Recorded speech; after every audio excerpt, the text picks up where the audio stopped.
Good morning student. आज हम कक्षा 9 के गद्य खंड में पाठ 4 सांवले सपनों की याद, जो कि जाबिर हुसैन द्वारा डायरी लेखन है। तो उन्होंने सांवले सपनों की याद जो पाठ लिखा है, जो कि प्रसिद्ध वैज्ञानिक थे, पक्षी वैज्ञानिक सालिम अली, उनकी याद में लिखा है। लेखक जाबिर हुसैन का जन्म सन 1945 में गांव नौनही, राजगीर, जिला नालंदा, बिहार में हुआ। वे अंग्रेजी भाषा एवं साहित्य के प्राध्यापक रहे। सक्रिय राजनीति में भाग लेते हुए 1977 में मुंगेर से बिहार विधानसभा के सदस्य निर्वाचित हुए और मंत्री बने। सन 1995 से बिहार विधान परिषद के सभापति हैं। जाबिर हुसैन हिंदी, उर्दू तथा अंग्रेजी तीनों भाषाओं में समान अधिकार के साथ लेखन करते हैं।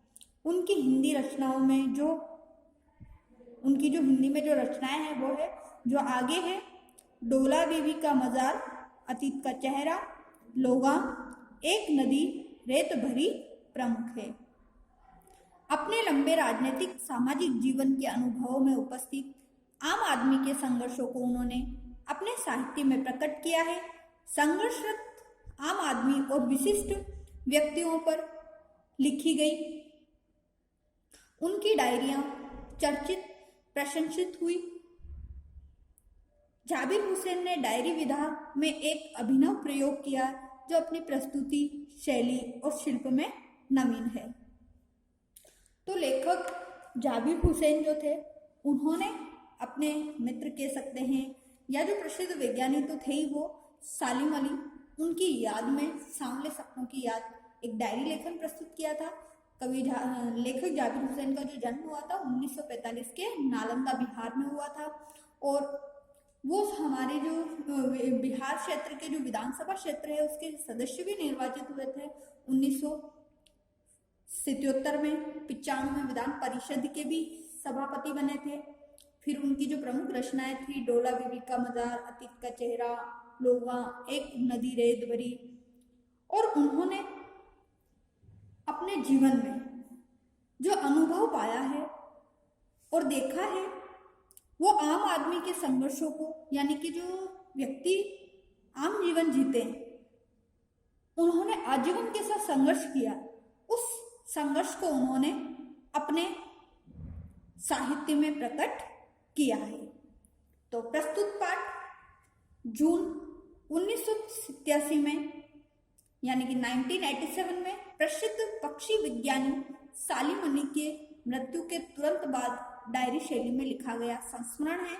सालिम अली की मृत्यु से उत्पन्न दुख और अवसाद को लेखक ने सांवले सपनों की याद के रूप में व्यक्त किया है। सालिम अली का स्मरण करते हुए लेखक ने उनका व्यक्ति चित्र प्रस्तुत किया है। यहाँ भाषा की रवानी और अभिव्यक्ति की शैली दिल को छूती है। तो जो प्रसिद्ध वैज्ञानिक है सालिम अली, उनकी मृत्यु हो जाती है। उस मृत्यु से लेखक जाबिर हुसैन को बहुत अत्यधिक दुख होता है। तो उस दुख के कारण उन्होंने अपने मित्र के साथ या उनके जीवन के रूप में, या उन्होंने पढ़ा होगा या देखा होगा, जो भी यादें उनके साथ थी, उसको उन्होंने एक डायरी लेखन में सांवले सपनों की याद के रूप में उन्होंने प्रस्तुत किया है।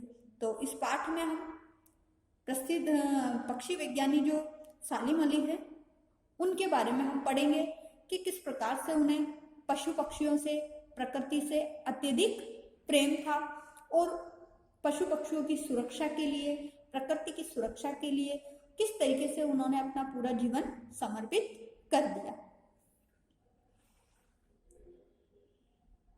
पाठ 4 सांवले सपनों की याद।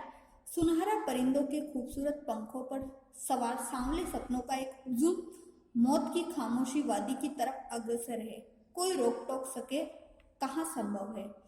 तो जो सुनहरे परिंदे यानी पक्षी है, जिस प्रकार से सालिम अली की मृत्यु हुई थी, तो उनकी अंतिम यात्रा के लिए उन्हें ले जाया जा रहा था। तो मानो उनकी अंतिम यात्रा के पीछे पीछे पक्षियों का जो झुंड है, वो क्या हो रहा था, वो भी उड़ रहा था, वो भी उनके साथ था, परंतु उन्हें रोक टोकना या उन्हें रोक सकना संभव नहीं था।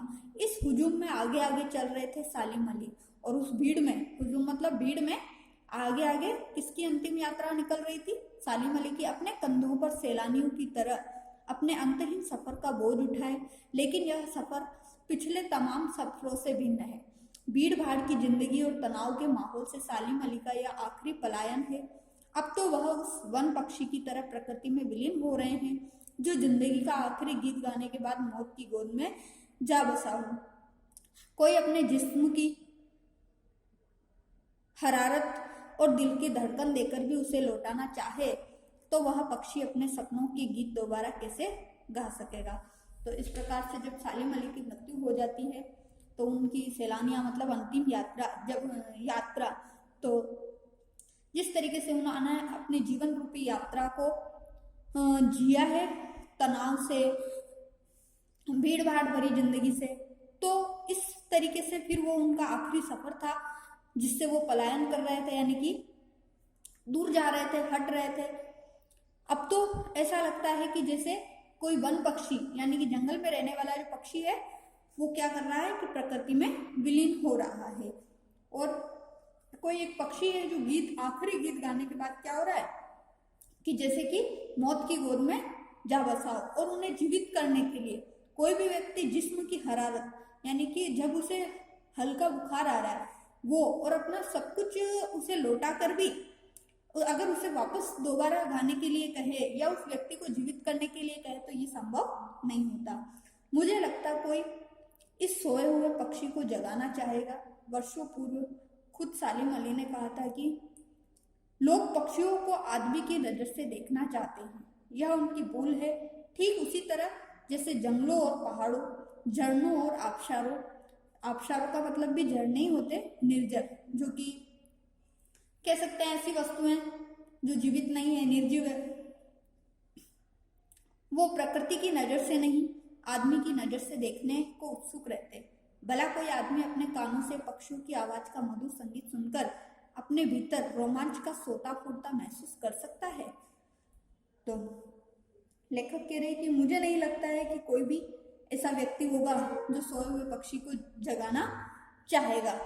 यानी कि वर्षों पुरानी बात है कि सालिम अली ने क्या कहा था कि पक्षियों को आदमी की नजर से देखना चाहते हैं, तो ये उनकी भूल है।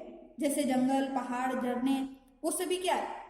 प्रकृति की नजर से नहीं है, आदमी की नजर से देखने को उत्सुक रहते हैं। तो हमें जो प्रकृति की चीजें होती है उन्हें प्रकृति की नजर से ही देखना चाहिए। भला कोई आदमी क्या करेगा?